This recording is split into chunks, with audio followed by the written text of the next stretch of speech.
This week, Ming-Na Wen stops by to talk Fennec Shand, we surf the next wave of the High Republic, and more.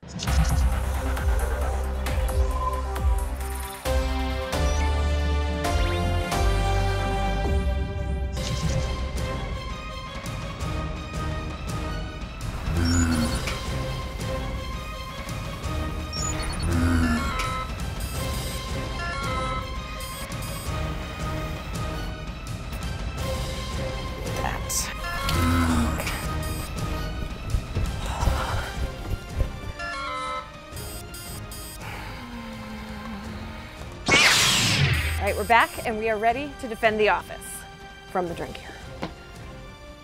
And it turns out, if you just don't water your plant for a year, they're defeated. Perfect. All right, let's go to the news.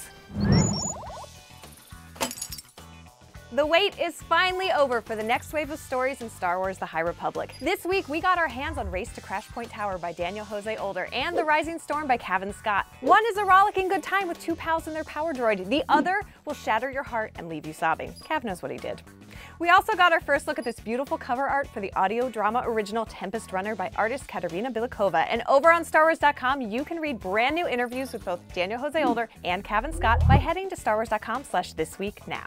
The nefarious Emperor Palpatine is back, and he's ready to dish. Today, we're taking our first look inside the pages of the new illustrated book Secrets of the Sith, written from the perspective of the Sith Lord himself. Over on StarWars.com, you can take a closer look at these two spreads. Always two there are, no more, no less. Featuring the tragedy of the Chosen One, Anakin Skywalker, and more of Palpatine's personal musings on the dark side.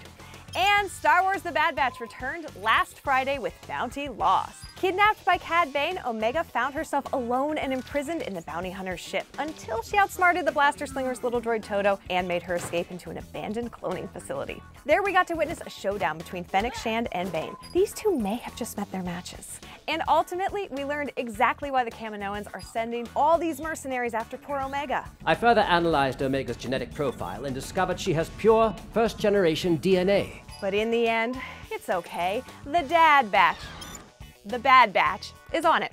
Don't forget to tune in for the next episode tomorrow, streaming only on Disney+. Spoiler alert, we here at This Week in Star Wars love the badass mercenary Fennec Shand. Okay, maybe it's not much of a spoiler, but we were so excited to sit down and talk all things Fennec with the one and only Ming-Na Wen, fresh off the news that she's been awarded a star on the Hollywood Walk of Fame. Check it out. When I was able to take a live action character that I've already created and I know how she moves and how she feels, it really helps to make the voice acting so much easier. You of all people know it's all about the price. The only changes that we did was figuring out who a young Fennec would be and her abilities to manipulate or be more cunning and yet more raw, less experienced but more ambitious, willing to take more risks. I think those were some of the energy that we infused in her. The only person you can rely on is yourself. As a woman in Star Wars, you want to be able to just give them that sort of female empowerment. Thanks, Ming-Na. That's it for this week, but for more on these stories and other news from around the galaxy, check out StarWars.com. And be sure to join us right here for This Week in Star Wars every Thursday, but not next Thursday, because next Thursday we're off, then every Thursday after that. Thanks for watching, and may the Force be with you.